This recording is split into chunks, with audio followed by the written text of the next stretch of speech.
Assistant Professor, Department of Mathematics in SNS Convert Technology. In this video, we are going to solve this integral by using Parseval's identity in Fourier sine and cosine transform. So now we are going to construct the Parseval's identity according to our question. So now Parseval's identity is integral 0 to infinity f of x g of x into dx, which is equal to integral 0 to infinity Fourier cosine transform of f of x into Fourier cosine transform of g of x into ds.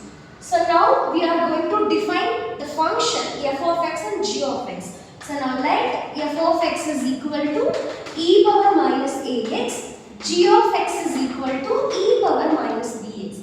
Now we have to multiply both the function to substitute this LHS sign. So now f of x into g of x, which is e power minus ax into e power minus bx. In multiplication, if the bases are same, you can add the power elements. So now e power minus ax minus bx. In that, I am going to take a negative term outside and x as outside. So I get minus a plus b x. So I just got f of x into g of x as e power minus a plus b into x. So now I am going to find Fourier cosine transform of f of x, Fourier cosine transform of g of x. So Fourier cosine transform of f of x. So the formula to find cosine transform is root of 2 divided by pi integral 0 to infinity f of x into cos sx into dx. So now we know that f of x we defined as e power minus ax cos sx into dx. We know the result, which is integral 0 to infinity e power minus ax cos bx into dx is equal to a divided by a square plus b square. So now the answer for this term, we can compare this and this. So you get integral 0 to infinity as same, e power minus ax as same, cos s6 dx. So instead of s6, instead of bx, here we have s6. So instead of b, you have to substitute s. So integral 2 divided by pi, we have the answer a divided by a square plus b square as Fourier cosine transform of f of x. Now we are going to find Fourier cosine transform of g of x. We know that the formula, which is square root of 2 divided by pi integral 0 to infinity g of x into cos sx into dx. So what you get? So now you have to substitute g of x and then you have to integrate. So integral 2 divided by pi square root of 2 divided by pi integral 0 to infinity g of x is e power minus bx cos sx into dx. So here also we can compare this and this result.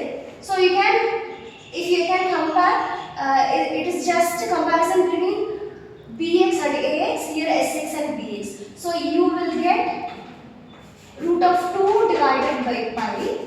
So instead of a, you have to substitute b. Instead of b, you have to substitute s. So you will get b divided by b square plus s square into ds. I'm so sorry.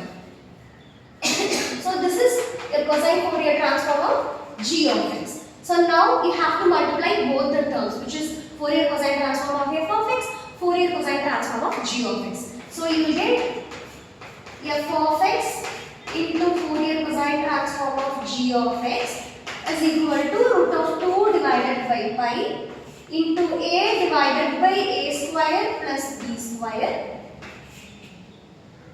into root of 2 divided by pi times of b divided by b square plus s square. I'm so sorry, I just did a little mistake here. What here it is? So instead of b, you have to substitute s, right? So here you will get a square plus s square. So here also you will get a square plus s square. So now you have to multiply root 2 divided by pi into root of 2 divided by pi. You will get the answer 2 divided by pi times of ab divided by a square plus s square times of b square plus s square. So this is your multiplication of cosine transform of f of x and g of x. So now we are going to substitute f of x into g of x value and Fourier cosine transform of f of x, Fourier cosine transform of f of x, both the multiplication value in this formula, which is first equation. So from first equation, integral 0 to infinity, f of x into g of x value will be e power minus a plus b into x. So e power minus a plus b into x into dx, which is equal to integral 0 to infinity. So the value of cosine transform of f of x and cosine transform of g of x will be this. So you get 2 divided by pi ab divided by a square plus s square b square plus s square. So what you get? You have to integrate this term. So what you get? E power x integration is e power x itself. So now e power minus a plus bx integration is e power minus a plus bx itself divided by you have to write x coefficient in denominator, which is minus a plus b, which is equal to, I'm just taking 2ab divided by pi as common, integral 0 to infinity, here I missed ds, right?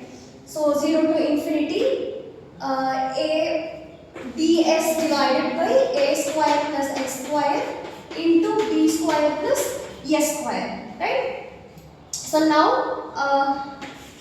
the limit is 0 to infinity. So in next step you have to substitute integral limit value. So if you substitute x as infinity, you will get the whole value as 0. So 0 minus lower limit. So lower limit is 0. If you substitute x value as 0, what will you get?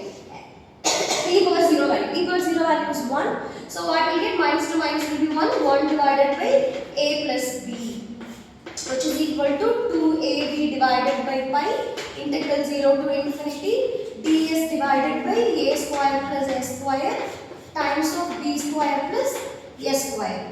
So you just take this 2ab divided by pi to that side. What will get? Pi divided by 2 times of ab into a plus b, which is equal to integral 0 to s ds divided by a square plus s square times of b square plus s square. So here is the value for integral 0 to infinity ds divided by a square plus s square, b square plus s square is equal to pi divided by 2ab into a plus b. Thank you.